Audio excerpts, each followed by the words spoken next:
বিএনপির শরিক দলের শীর্ষ নেতাদের সঙ্গে রাষ্ট্রীয় অতিথি ভবন যমুনায় বৈঠক করবেন বিএনপি চেয়ারম্যান ও প্রধানমন্ত্রী তারেক রহমান। সেখানে আছেন সহকর্মী স্বপন আহমেদ। সরাসরি যাচ্ছি তার কাছে। স্বপন,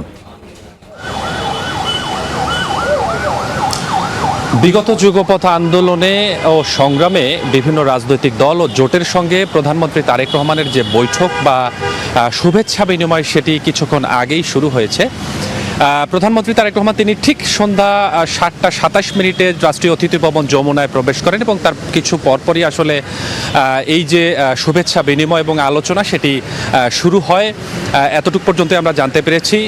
এর আগে অর্থাৎ যেহেতু নির্ধারিত ছিল এই আয়োজনে প্রায় 30টির মতো রাজনৈতিক দল যারা বিভিন্ন সময় বিএনপির সাথে সহযোগী হয়ে আন্দোলন সংগ্রাম করেছে, এই 30টি দলের মধ্যে প্রায় 150টি রাজনৈতিক ব্যক্তি এই আজকের যে আয়োজন অর্থাৎ আজকের যে আয়োজন সেই আয়োজনে অংশ নিয়েছে এবং এই আয়োজনের পরপর একটি নৈশভোজের আয়োজন রয়েছে, যেটি বলা যায় যে সরকার গঠন করার পরে প্রধানমন্ত্রীর সাথে তার যে শরিক যা ছিল তাদের সাথে এই প্রথম এই আয়োজন করা হয় এবং এই নৈশভোজের পরপর হয়তো কি আলোচনার বিষয় এখানে হয়েছে সেই বিষয়গুলো আমরা জানতে পারবো। তবে সম্ভাব্য ধারণা করা হচ্ছে যেহেতু আন্দোলন সংগ্রামের সময় বিএনপির পক্ষ থেকে বিভিন্ন ধরনের প্রতিশ্রুতি দেওয়া হয়েছে, নির্বাচনের আগে বিভিন্ন ধরনের প্রতিশ্রুতি দেওয়া হয়েছে, সেই সকল বিষয় নিয়ে হয়তো আলোচনা হতে পারে এবং পরবর্তী ভবিষ্যতে বিএনপির সাথে জোট করে তারা আসলে রাজনৈতিকভাবে কিভাবে আগানো সম্ভব হয় এই বিষয়গুলো নিয়ে এই আজকের যে আয়োজন সেখানে হয়তো আলোচনা হওয়ার সম্ভাবনা রয়েছে। এই আয়োজনকে ঘিরে আসলে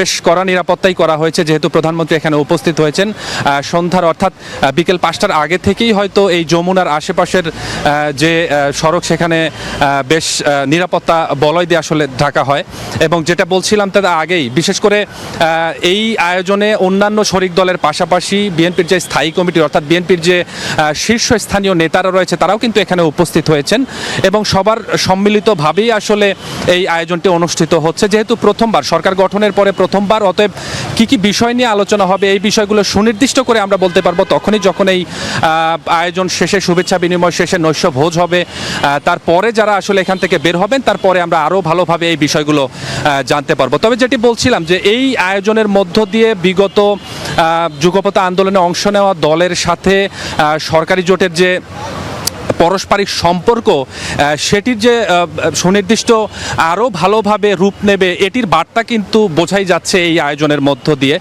অতএব এটি বলা যায় যে এই আয়োজনটি রাজনৈতিক অর্থাৎ সরকার দলীয় পক্ষ থেকে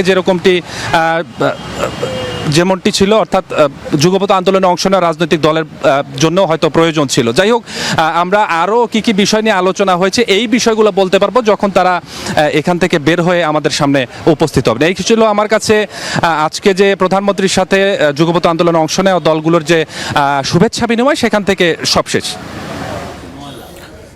রাষ্ট্রীয় অতিথি ভবন যমুনার সামনে থেকে যুক্ত হয়েছিলেন সহকর্মী স্বপন আহমেদ।